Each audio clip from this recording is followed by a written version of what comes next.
In this video, we're going to talk about area and volume by double integration. We're going to see three formulas, so we'll write those down, draw some pictures, and do some examples.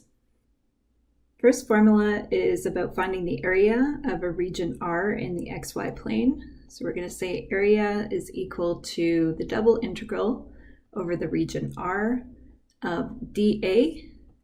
And throughout this video, when we say dA, we mean either dy dx or dx dy, depending on whether we want to do vertical slices or horizontal slices to set up our double integral. The second formula we're going to see is for the volume under a surface z equal f over a region R. So let's draw a picture of what that would look like. So we're in three-dimensional space. We've got some region R in the xy plane. Say there's our region R, and then we've got some surface z equal f. Let's say our surface looks like this. And what we're doing is trying to find the volume under the surface, so that means the volume between the surface and the xy plane. So we'd just be tracing up all these points on the boundary of R, figuring out what that region R would look like if you imagine it slicing through your surface vertically, and then you're capturing the volume under that surface and above the xy plane. So the formula for this volume, we would say V equals double integral over R of f times dA, where again dA could be dy dx or dx dy, depending on whether we're doing vertical or horizontal slices to set up our double integral. The third formula is for finding the volume between two surfaces. Let's say our two surfaces are called z equals z1 and z equals z2, and we're doing that again over a certain region R in the xy plane. So let's figure out what that volume would look like visually. So just for the sake of a simple picture, I'm going to say, let's say this time our region R in the xy plane is a disk, although it could be any sort of shape that we like. And then imagine that we've got two surfaces. So I've just drawn the two surfaces in red and blue. Let's say z equals z2 is the higher of the two surfaces, z equals z1 is the lower of the two surfaces.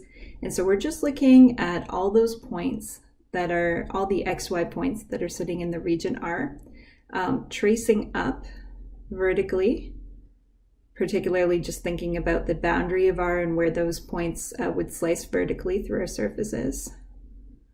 So something like that. And then for all those points xy, we're capturing all the z values that lie between z1 and z2. So we're capturing all the points in space that lie between the blue surface and the red surface, but that are sitting above the region R.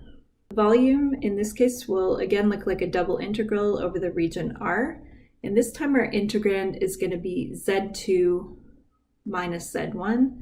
We'll be multiplying that by dA. So dA again could be dy dx or dx dy, depending whether we're doing vertical or horizontal slices to set up our double integral. But what is important is that when you do the subtraction in the integrand, you're taking the higher surface minus the lower surface. So let's set up a double integral for the area bounded by the two curves y equal 2x squared and y equal x squared plus 4. So let's see if we can make a graph of this region in the xy plane. I would strongly recommend graphing for these type of problems so that we can see the orientation of the two different curves relative to one another. So let's go maybe a couple units in either direction along the x-axis. And for the y-axis, because I think the y values are going to get big, let's go up in increments of 2. So our first parabola, y equal 2x squared, is going to pass through 0, 0. When x is plus or minus 1, y is going to equal 2. So we got those points there. And then when x is equal to plus or minus 2, we're going to be up at 8.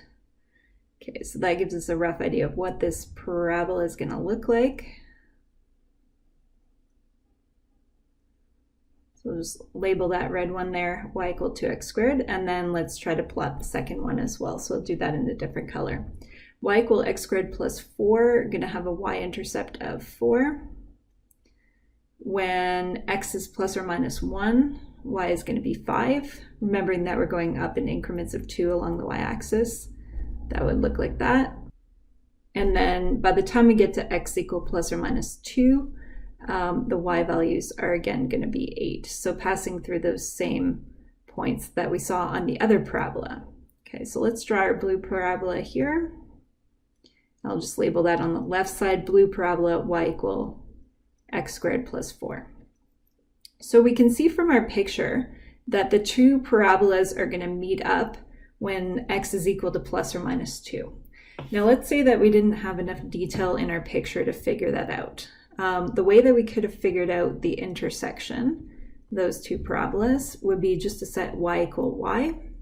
So you'd have 2x squared equal x squared plus 4, meaning x squared equal 4, and that would lead you to x equal plus or minus 2. So anytime you're trying to find the intersection of two curves, just consider setting y equal y to figure out the x values at which those two curves are going to intersect. Looks like vertical slices will work well here. So just imagine drawing some vertical lines. Every vertical line is going to touch the red parabola at the bottom and then continue up until it hits the blue parabola. So we can just imagine drawing lots of vertical lines, just slicing through the region vertically like that. And every vertical line going to be lying between the red and the blue parabolas. So if we want to try setting up this double integral using vertical slices, we should think about the y values first and then the x values. So in thinking about the y values, we want to talk about what curve each vertical slice is touching at the bottom. That would be the red parabola, which has y value equal to 2x squared. And then we want to talk about what curve each vertical slice is hitting at the top. That would be the blue parabola, where y is equal to x squared plus 4. So the y values for that shaded region there are ranging between 2x squared and x squared plus 4. And then we can just scan the region from left to right to figure out what the x values are. They'd be going from -2 to 2. So that's a description of our region R, and that's what we need to write down the double integral that's going to represent that area. So in general, you could say area is going to be the double integral over R of dA. Since we decided that we are doing vertical slices, our dA is actually going to be dy dx. And then we can finish this off just by filling in all the details on our two integrals. So since we've got dy on the inside, we know that the inside integral is going to contain the y values, and dx on the outside means we'll have x values on the outside integral there. So y values we said are ranging from 2x squared to x squared plus 4, and x values ranging from -2 to 2. So there we have a double integral completely set up that represents the area described in the problem. So two important things to think about just in writing down our answer. Make sure that we've described whether we're doing dy dx or dx dy. So we've made sure to indicate that we're doing the order dy dx because we did vertical slices. And we made sure to get all our limits of integration on there. So meaning we put the numbers above and below each of those two integrals. So we're done for that problem.